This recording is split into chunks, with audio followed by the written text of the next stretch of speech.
Драги мои пријатели и пријателки, добро вечер и добре дојавте во уште едно издание. Јади Бурек на ТВ Сонце, Жсва Жанко Жилковски, овде како ваш водител и презентер.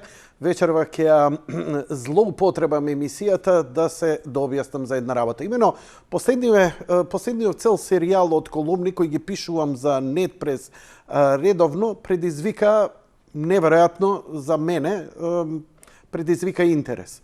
Нормално ова го зборам се откако помина. Значи, ретко кога некој му придавал помалку или повеќе значење на мојот пишан збор, не дека не сум. Популарноста е една работа и луѓето често грешат во она. Ако си популарен, мислат дека се влијателни.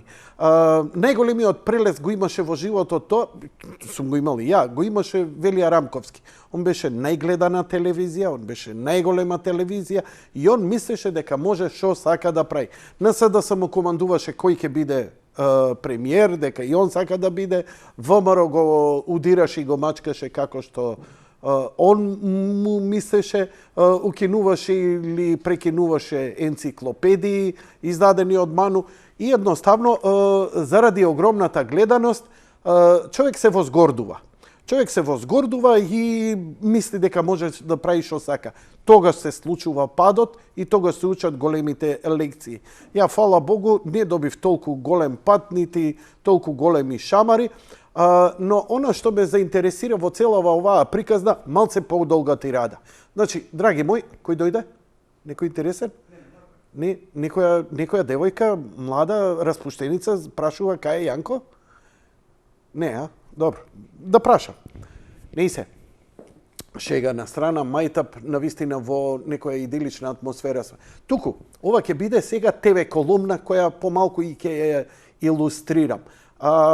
Одамна се спремав, значи, последните мои колумни кои ги пишувам во периодов на пандемија или фиердемија или стравдемија кој се случи, предизвика доста реакции. Реакциите спрема мене. Значи, прво читаност, гледаност, да дури уредникот ме пофали, дури ми препорача да издадам книга на колумни. Викам, дал сте нормални, Јанко Илковски јаде Бурек книга. Кој нормален ќе го чита тоа? Не се. Немам високо мислење за себе. Тоа мислам дека ми е доблест, не е лажна скромност. Туку,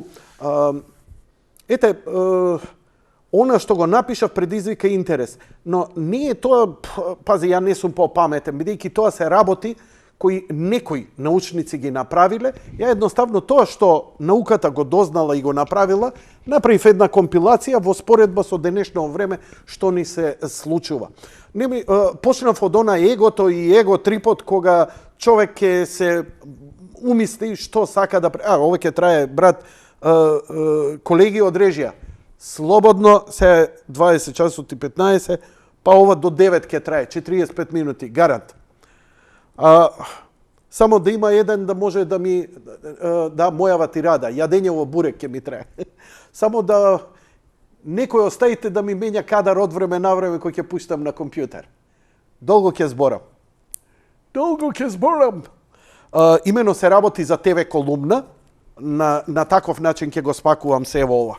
Бидејќи сум радиски човек, не ми требаат текстови и го имам се ова, бидејќи го имам долго прежвакувано, ова се книги кои сум читал, ова се филмови кои сум гледал, ова се податоци кои сум ги анализирал и сум дошол до некаков заклучок. Дали е точен или не, сето тоа оставам на вас.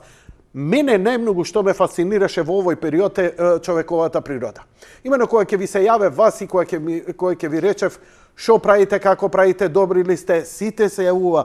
Никој вика, ја нити се плашиме, нити имаме страв, се е во ред и така натаму. Но најинтересна работа, колку лесно и брзо се откажавме од слободата. Колку лесно и брзо се откажавме од некои нормални работи што беа нормални за човеково битисување. Секако, сето тоа беше оправдано со виши цели, Затоа што постои реална опасност. Драги мои, ја имам преживеано, барем ги памтам уште од дете, вариола вера, неколку големи пандемии на грип, а имаше една пандемија која се броеше и стотици илјади мртви негаде во средината на 70-тите години. Па вакви рестриктивни мерки немало. Нормално, тука сега нема посебно што да ги караме и нашиве, затоа што Македонија никогаш не водела автентична политика. Македонија секогаш била водена од шилјокурани, кои правеле онака како другите ќе им кажат. Нормално, тие шилјокурани дошле на власт, се извинувам што се навредувате, но вие ги донесовте на власт. Тие никој не ги донесе. Ја не памтам некој да не бил изгласан, а да не бил ставен. Значи, политичарите се слика и прилика на тоа какви сте вие. Знаете, кој ќе се јавите и ги критикувате политичарите, вие се критикувате себе. Некој го избрал. Ти може да се буниш што ти не си го избрал, па сега го критикуј, но ти си соучесник во сето тоа. Значи, одговорноста во една држава што ќе биде и како ќе биде, не може да биде само на политичарот. Не значи дека ја ова им го леснувам. Не, за политичарите треба да се наденат на кол од плоштад до Вардариште, да биде порака не само политичка, онака како турците на кол што ги наденувале. Но па од таму до таму, на секој 100 метра по еден, па 1000 политичари, вака, наденати на кол. Да, не цивилизацијски, но ќе биде од два аспекта многу интересно. Зошто до Вардариште? Порака за хигиената, порака за политичарите, порака за корупцијата. На 5 политичари може по еден бизнисмен. Овака. И ние што ќе останеме памет у глава. Дали тоа пали или не, нормално дека не пали. Ние многу се палиме и вие многу се палите, Кина како ги бесела и ги екзекутирала и ги стрелала сите оние криминалци кои пази, не убил ништо, украл пари од државата. Браво, така треба. Дечки, мислите дека тие убиства и тие екзекуции спречија нешто такво? Не. Исто го има во исти број. Ликсурлукот, значи, зависноста од власти и од пари од една страна, не прави различни со политичарите. Ние сме зависници за пари, они се зависници за власт и пари. И тоа затоа што сакаат и власт и пари, не ги прави подобри од вас. 90% од македонците родена мајка би продале за 10.000 денари, а не па да променат име, идентитет и така натаму. 2 децении сум овдека, знам колку се колнеше народов дека нема шанси да се случи да дозволи нешто, промена на име, промена на јазик, промена на идентитет и така натаму и така натаму. Све се случи. И како е во земја? Најнормално. А и знаете зошто се случи? Затоа што седнал некој попаметен од мене, уште попаметен од вас, чај да видиме дали можеме да го сменим името? Па што е проблем? Па дали ќе се бунтува народот? Океј, правиме истражување. Вака да ви кажам, народот нема да се бунтува. Океј, менјајте им име. У Франција нема да менуваат име. Зошто? Затоа што вика ќе ја запала државата. Океј, таков е народот.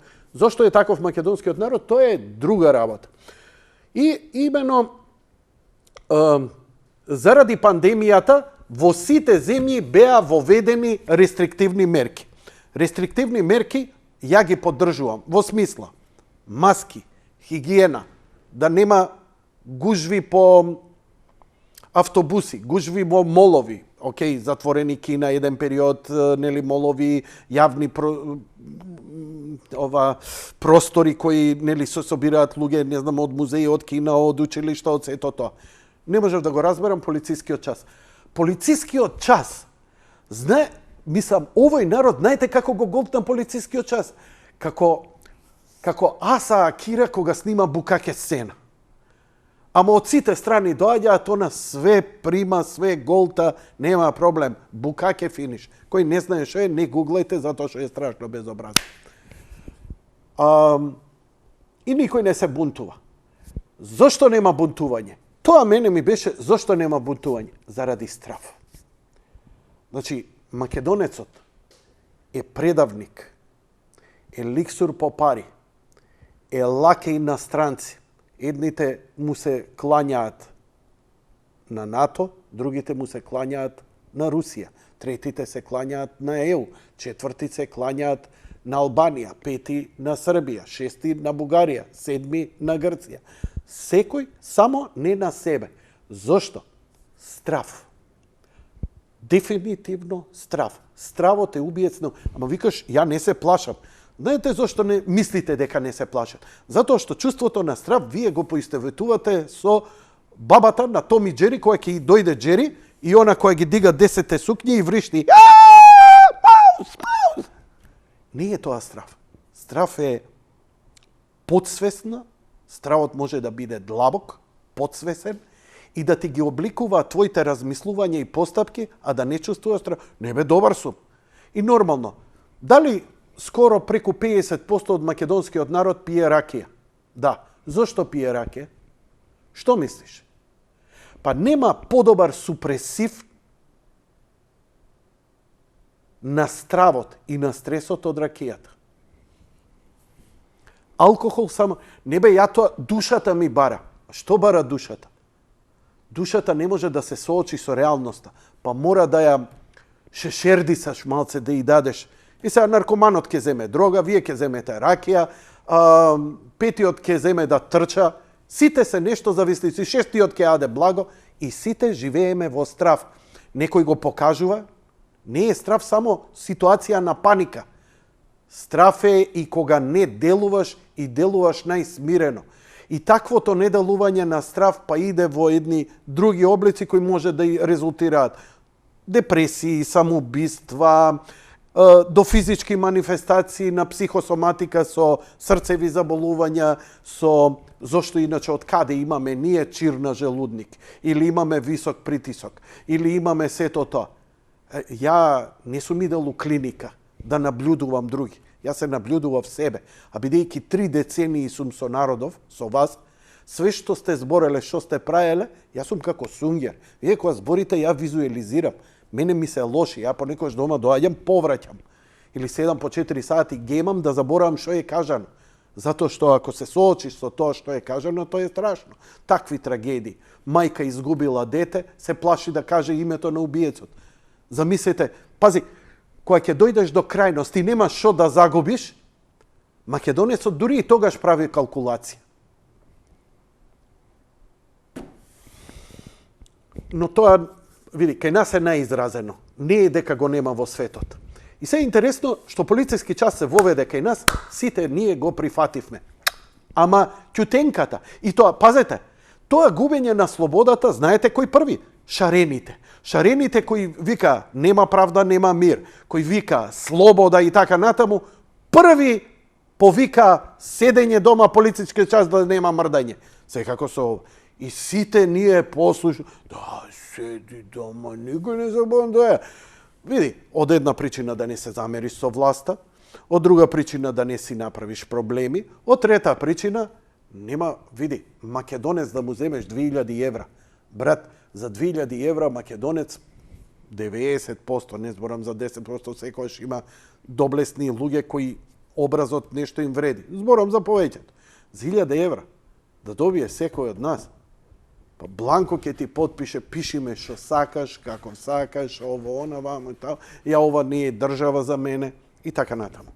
Затоа и сме на ова дереđe. Не направија политичарите. Политичарите го прават она што ние им го дозволуваме, затоа што не може поинаку да биде дека една земја, еден народ си ја заслужува секоја власт. Значи, каква власт и да ни дојде, е тоа што ние си ја заслужуваме. Не ја добиваме со принуда. Ние имаме одговорност за тоа кој не е на власт. Ама не краделе. Ние имаме одговорност кој не краде. Ние граѓаните. Ама македонецот се научи, уште од времето на комунистичката партија, седи мирен, овие горе се доблесни, они ќе се грижат за нас. И тоа си продолжува и ден денеска. И горе вика, слушај, овие гајле немаат. Дај, вика, тереј, прај шо сака. И така да, која власт да си се смени, сите они си лапаат, си крадат, си маваат, корупција. Зошто? Затоа што има кој да ги брани, има кој да ги гласа, има кој да е со нив. Од другата страна, тие ќе глумат демократи, ќе ги критикуваат, вие крадете ово она, додека тие не дојдат на власт, па пак после и истото е. И едните и другите ве крадат. Па, луѓе мои, вие гласате за луѓе кои се у парламент 3 децении, па барем еве, да, 90, 2010, 2000, скоро трета деценија, не вкупно 3 децении, ама во 3 децении се во парламент на Македонија, луѓе кои немаат еден ден работно искуство. Дали знаете што значи немање работно искуство? Тоа да се тресеш, дали ќе добиеш плата на први, со колегите, како работеше фирмата, имаме ли профит да не сме у загуба. Тоа не знаат. И такви неемпатични типови доаѓаат и викаат: да, млад човеку, ти треба да работиш, ти треба ова, ти треба она. Што лупета на памет. Ама ние, о, браво, браво, супер. Нема проблем. Кога се воведе полицискиот час, стравот надвладеа и чувството, види, полициски час не владеат. Ке ги слушам, само мене да ми е добро. А поготово, не идам на работа да земам плата, па и да ја скратеа платата исто ќе беше. Немаше да има бунтување. Кај имаше бунтување? На социјални мрежи се јавија по емисии: не смеете платата, народов е 20 живе. Не бе, брат. На овој народ можеш да му ја скратиш платата не на минимум, на пола од минимумот. Колку е минималецот? 14.000. 7.000 да му ја направиш, ја ти гарантирам исто ќе биде. Ке има јадење бурек на мре, исто ќе биде. Исто ќе биде. И сега ќе ви кажам, у Грчка ова не може да помине. Грците се бољи народ од нас. Еве да ви кажам. Нека ве засрами. Грците се подобар народ од нас. Се борат за своите правдини. Ние у химна го имаме. Не се бориме за своите правдини. И сега што се случува? Прво ни се случи, ми интересираше како уопште, значи, ја имам дозвола, еве ја дозволата, да се движам до ниедно време. Значи, како новинар, бидејќи работам и полициски час.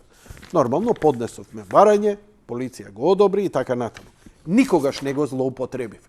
Но што правам навечер кога доаѓам? Возам бавно и мојот пат е доста долг. Поминува низ населбава, аеродром тука, па идам низ центар, па идам на кај водно, за да дојдам кај клинички центар и таму негде кај живеам.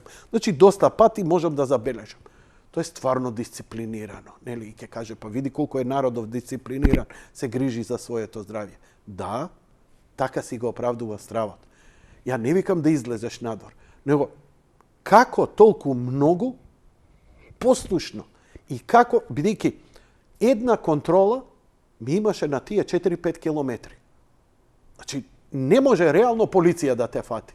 Еве, да си бунтовник и тинеџер и така натаму, ќе излезеш. Ама си викаш, слушай, може нема да ме фати, може ќе ме фати, болje ќе си седам дома, 2000 евра казна е. Знаеш како.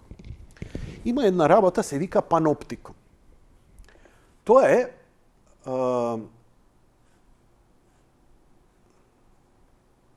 еве сега ќе ви ја покажам фотографијата. Паноптикум е направен од еден архитект 1700-1800 година и така натаму, план за совршениот затвор. Имено, тоа е кружно здание, режија можеш да го пуштиш компјутерот мој. Има некој горе?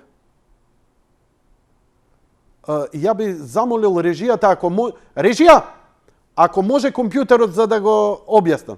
Значи, тоа е здание, благодарам. Во тоа време, во Британската империја, имало многу затвореници. Пирати, крадци, све тоа и така натаму. Затворите биле нешто што било најпрогресивно. Ова е еден стар, разрушен, иако многу затвори се ден денеска вака. Што е паноптикум? Паноптикум е кружна зграда во која на зидовите од кругот од надвор има некако е оптимум од 48 келии. Сите келии се свртени и на надвор и навнатре. 5 спрата. Сите затвореници ги чуваат 1 до 2 чувари. Чуварот се наоѓа во оваа кула насред затворот. Од оваа кула он може да ги наблюдува сите. Ама Значи, збориме за 300 затвореници, 250 затвореници, да речеме, во еден ваков паноптикум. Не можат двајца, па дури и тројца да има во кулава, ама не може повеќе. Најчесто е едене, кој дреме, не секогаш. Но затворениците се однесуваат пристојно. Сега викаш, кога во еден затвор, кај што имаш 250 затвореници, а еден чувар, па лесно ќе побегнеш, така ли е? Нема да те казнат, ќе направиш ако не можеш да побегнеш, па некој криминалче. На комшијата ќе му удрите реденка, ќе шверцувате нешто, алкохол, пари, ово, комар, нешто, ќе се деша. Но затворениците се пристојни. Зошто? Од една проста причина. Од страв, бидејќи не знаат дали се наблюдувани. Имено, чуварот што е во средината на кулата има тенки отвори, од кои, кога си во келија, не можеш да видиш дали у даден момент некој те гледа. И сега, кога не знаеш дали те гледа, си викаш, ај боле да не ризикувам. Ај подобро да не ризикувам, затоа што, нели, ако го види, може да им јави на другите, па ќе дојде единица, па ќе ги смири, ќе го истепа, ќе го казни, ќе го стави во самица и така натаму. Вака се контролира и општество. Затоа и полицискиот час со 5 полицајци навечер успева. Цел град од пола милион се држи затоа што никој не знае дали те гледаат и кај те гледаат. Тоа е системот. Затоа и навечер успева. Полициски час пробај преку ден да видиш. Малце потешко ќе иде. Ама навечер, знаеш, сенката, мракот и така натаму, сето тоа не дозволува. И така успеваат како затвореници во паноптикум кај нас да не држат. Види, не можеме да кажеме во целиот свет затоа што скоро никаде немаше полициски час. Тоа само ние го направивме. Нормално, граѓаните рекоа затоа што сме ние за никаде. Но секогаш е тоа така, тоа за никаде е затоа што различните ментални склопови и цивилизацијски придобивки, ние што ги имаме во мултикултурата, не можат да се склопат во едно единствено однесување во општеството. Во Јапонија, кога ќе ги видите како јапонците за 2 дена прават пат разрушен или реновираат, не заборавајте, Јапонија нема меѓунационални никакви проблеми. Овде кај нас за едни плочки на тревник да се стават, имаш од една страна Бадинтер, па едната партија, па другата партија, па оваа национална, па третата вика зашто и ние немаме плочки за нашите споменици и така натаму и тоа, одма ја кочи целата работа. Значи, лесно име на јапонците да бидат врвни. Они имаат само проблем со реализација, сами со себе. Они немаат проблем со другиот никоми. Мултикултурата не заживеа. За жал, може еден ден ќе заживее. Тоа као на идеја е перфектно. Така што паноптикумот не беше потребен во Јапонија. Самата држава си создала дека, знаете, кога ќе кажете, види, у Германија нема ништо, сите слушаат. Затоа што знаат дека е казно. Тоа е системот на паноптикумот. Ти знаеш дека чуварот што те наблюдува, навистина може да те наблюди. Овде викаш па и да ме види. Што? Ќе ги соверам, мојве не смее да ми писне. Одма ќе направиме политички проблем. Паноптикум, држење во страв и така. Со паноптикум све се средуе. Со паноптикум човек размислува, вика, види, не сакам ја да го сменат името. Види, неќам ја ова Гоце Делчев дека е бугар. Ама ако се побунам мене, може ќе ме прочитаат на Фейсбук, може ќе ме снимат со камера пред собрание, ќе си имам проблеми, подобро да си седам. И им успеа. Им успева сегде секако. И сега се зачуди, како бе толку луѓе, има ли некој да не им се плаши? Има. И тие се 2%. Милграм е експеримент одржан во Сан Франциско 1961 година. Тој е експеримент кој покажува каква е покорноста на човештвото. Не е тоа Америка, тоа сте вие. Ова е експеримент за вас, за мене, за вас, какви сме. Тука нема лажење. Ние можеме да се фолираме у кафана раке. Не, мене никој не се немема. И тоа трае тука на маса. И системот те остава да се издувиш на маса, на Facebook, на Twitter. Пробај да го смениш системот. Брада, па тогаш залудно ли е? Не знам дали е залудно. Прашајте ја Клара Цеткин, прашајте ја Вера Циривири Трена, прашајте го Гоце Делчев, прашајте го Никола Карев. Промените храбри ги правеле поединци. И кога делувале во моментот, народот не ни знаел кои се главните. Толку, како што и ние сега, ако некој прави некаква промена позитивна во општество, вие не можете ни да го заследите. Оти умот ви е затворен. Не можете да го препознаете. Како што Исус Христос не можеле сите да го препознаат. Го препознале некој. Господ шетал по земја. Значи, стотици илјади луѓе го виделе, ама многу малку го препознале. Милграмовиот експеримент се состои во следново. Објавено е, вика се бараат доброволци $4 за саат. $4 во 1961 година. За саат време. Пара сериозна. Океј, се прејавуваат 500. 500. Што треба да направи? И влегува во една просторија, седнува на една ваква маса. Од другата страна има огледало, како, например, у радио. Знаеш, од другата е миксета, ти си тук. Од другата страна седи човек на една столица и на една метална плоча му е врзана раката. И му вика вака. Човек во мантил и во бело. Вика, добар ден. Вие сте тој и тој, изволте пари. Така. Ништо ове. Значи, сакате учествувате, еве ви ги парите, сакате одете си уште сега или учествувате до крај, тоа е ваше. Не, вика, ќе учествувам. Добро, што е експериментот? Вака вика. Имате копче. Копчето е од 0 до 500. Значи вика, ја ќе му поставувам прашање на испитаникот од другата страна на тој човек што е врзан за столицата со раката на метална плоча. Секој погрешен одговор, вие само ќе го вртите копчето за 50 нагоре. А што е копчето? Струја. Како бе тоа струја? Ела да ви покажам. И го носат испитаникот на таа столица кај што седи човекот, му вика сега стани и ќе му пуштат 100 волти струја за да го стресе, да знае дека стварно има струја таму ќе пушта на жив човек. И вика и двајцата сте, вика, значи и човеков што е од оваа страна, на столицата врзан со раката на металната плоча од кај што пушта струја, е исто така доброволец, како и вас. Значи, и двајцата сте доброволци. И овој се враќа назад. Што е трикот? Човекот во белиот мантел кој го објаснува тоа и човекот кој седи со раката на струја се актери. Што ми излезе овој, струјата е исклучена и овој не знае. Но овој му поставува прашање, овој дава одговори, овој му пушта струја. Овој се фолира дека струја. И сега е прашање. Колку луѓе се откажале до некаде, бидејќи било очигледно, например на 50, тој ќе се стресе, на 100, на 200, урлал, на 300, не сакам да сум од овој експеримент, јас се откажувам, ослободете ме, ти неков ми рече.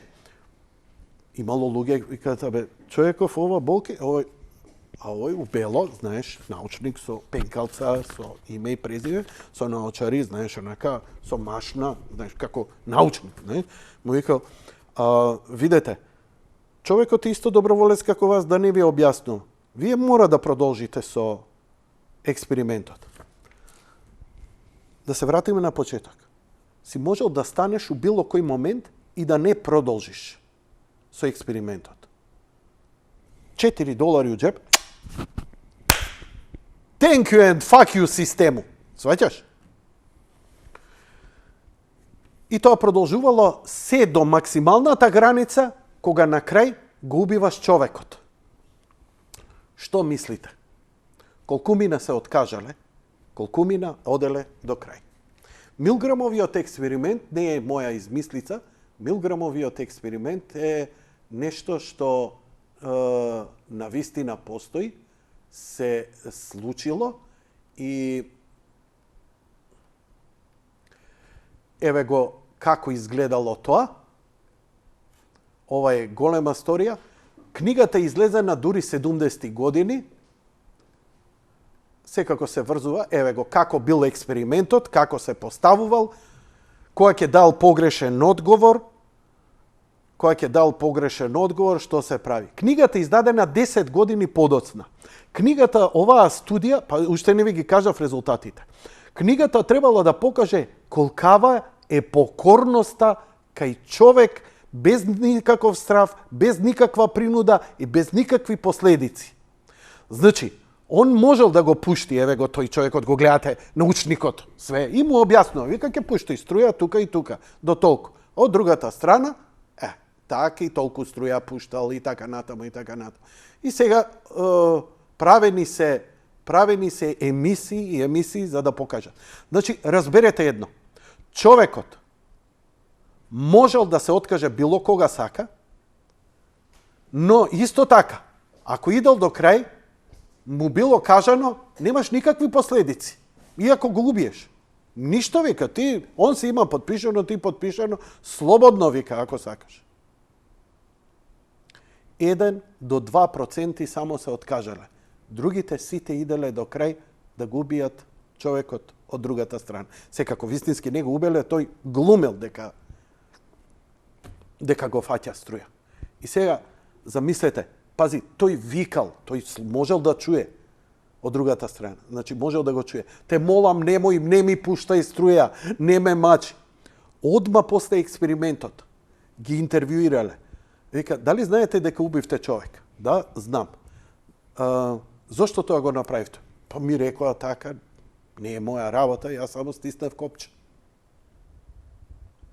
1 до 2% иделе, се откажале. Значи, немало никаква последица. Парите им останувале, немало никаква кривична одговорност ако го прекинеле експериментот. Значи, немало страв, никаков притисок дека нешто лошо ќе им се случи ако не отидат до крај. А напротив, ништо ако и идат до крај. Луѓето одбрале да идат до крај. Луѓе, ако сте 10 души у овој момент, 9 од вас се способни да го пуштат плинот до крај. Тука ми се одговорите на све. Име, презиме, Гоце Делчев, историја, еве барем за нас. А да не зборам за други работи, кои ќе ни дојдат до прва. Кај нас овој експеримент, викате Македонија експеримент. Не бе, другари. Експериментите се направени уште 61 овој последниот експеримент. Со паноптикумот е 18 и 19 век направен. Они го знаеле ова. Знаете ли како истото го имаше опишано, например, за паноптикумот го имаше опишано Џорџ Орвел. Знаете, во Орвеловата 84-та, срам и арам да ви ако ја немате прочитано, сите имаа телевизор кој не смееше да биде уклучен. Емитуваше само еден канал, каналот на големиот брат, на кој се читаа вести и така натаму. Но што се знае? Мораа сите внимателно, у даден момент, да ја пеат химната, да стојат мирно, да гледаат директно у телевизорот кои се битните вести и така натаму и така натаму. Зошто? Заради паноптикум. Затоа што во даден момент може да ти се јави големиот брат, бидејќи телевизорот беше двонасочен. Како што вие гледате што се случува, од другата страна ве наблюдуваат. И рандом ќе фатат некој, ќе го стресат и таа приказна се шири и така со страв го држе. И сега ќе се зачудиш човек, каква е оваа наша човекова природа? Што е ова што ни се случува?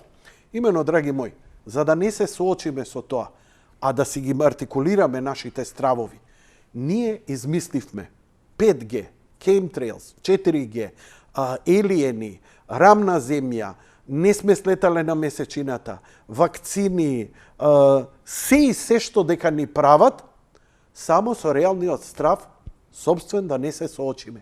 Сите овие теории на завери се едноставно нашата рефлексија на нешто такво. Зошто? Какви сме ние по природа? Драги мои, дали знаете, теориите на заговор, зошто немаме база на месечината? Зошто не патуваме на Марс? Зошто не отидовме со сонда до Јупитер? Технолошки сме способни, апсолутно. Храна, ово, она, све е можно. Што е проблемот? Проблем е, како Бергманот Змиско јајце, филмот кој го гледал, каде што до екстрема е таму доведено, човек ќе убие човека ако е затворен во просторија 5x5 повеќе од 6 месеци. Значи, седиш во просторија 5x5, нема комуникација со други луѓе, не можеш да излезеш нигде, немаш своја интимност. После 6 месеци, едниот човек ќе го убие другиот. Без оглед дали е татко, син, брат, сестра, близок, пријател, непријател, било кој. Jednostavно, нашата падната човекова природа се дегенерира кога ги нема сите минимум потребните услови. Затоа ние не патуваме на Марс. Затоа што ние е усовршена технологијата на долг сон. Ние треба да спиеме. Немаме база на месечината и на Марс нема да имаме, додека не направиме доволно големо. Еве вие Вселенската станица, меѓународната, лебди над нас, повеќе од деценија во нашата орбита. Во неа никогаш нема повеќе од неколку луѓе. Зошто? Може комотно 20 души да прими, има воздух, има храна и све, но повеќе од тоа. Затоа што ќе се изедат, ќе се убијат, ќе се изедат меѓу себе. Верувајте, дури тој пример како треба човек, што во такви работи да има, го имате во манастирите, монашките келии. Значи, мора да има собствена келија каде што ќе самува, мора да има такви послушанија на делување дневно, каде што не ќе има многу преплетување со колегите, но доволно да има преплетување со другите браќа, сестри и со колегите научници, за да не се чувствува дека е осамен, за да не и полуди од едната крајност па друга крајност, така натаму. Значи нешто осредно. Овој експеримент, како последен и финален, бидејќи чувствува дека треба да идеме на Марс, се обидува во биосфера да го направат. Што е биосфера? Тука е финишот на мојата колумна за човековата природа. Биосфера е здание направено во Невада, во пустина. Едно супер луксузно здание. Еве ќе идеме да ја видиме биосфера. Значи, ова ми е третата колумна. Еве ја биосфера како требаше, како изгледаше. Направена е крај на 80-ти години и таа во суштина беше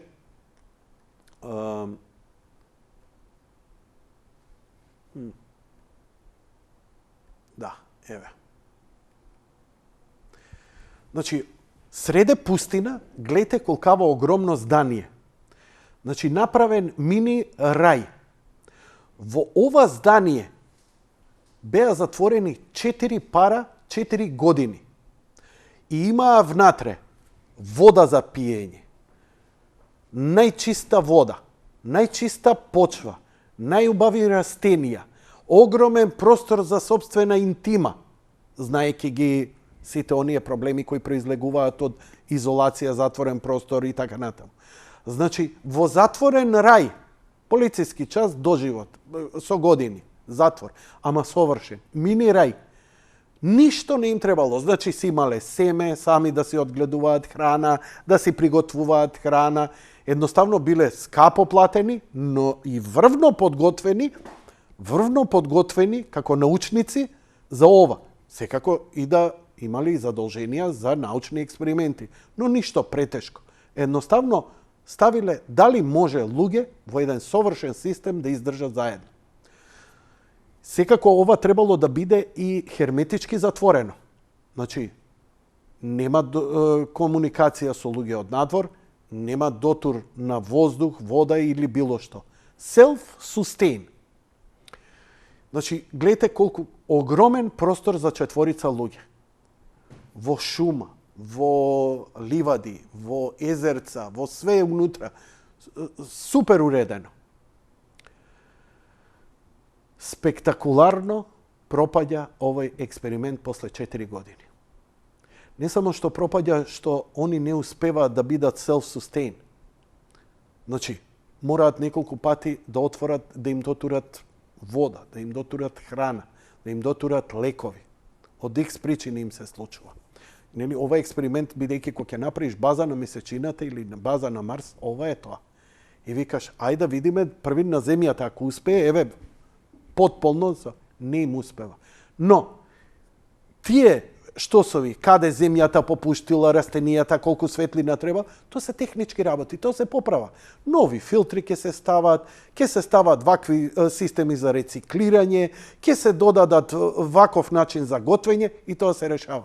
Što bilo problemot?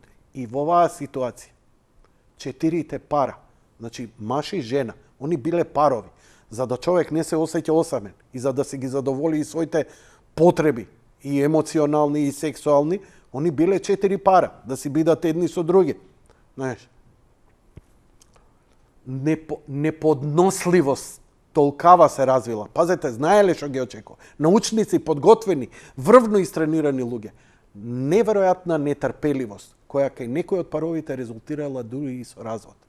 Насмеани влегуваат, кога излегуваат сиви со фаците потемнети заради агресијата, депресијата, неподносливоста да поминат уште еден ден во овој простор, знаејќи дека тој е тука со нив.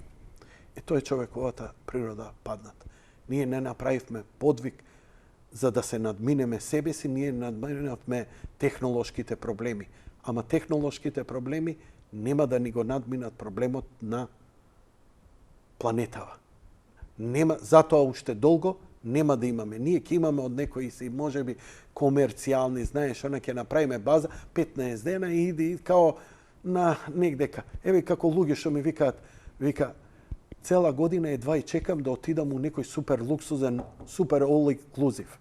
И ми вика пријател, толку сум штедел, отидов, малце ми беше 10 дена, уплатил 3 недели, 21 ден. Се врати 15-тиот ден. Неподносливо му беше.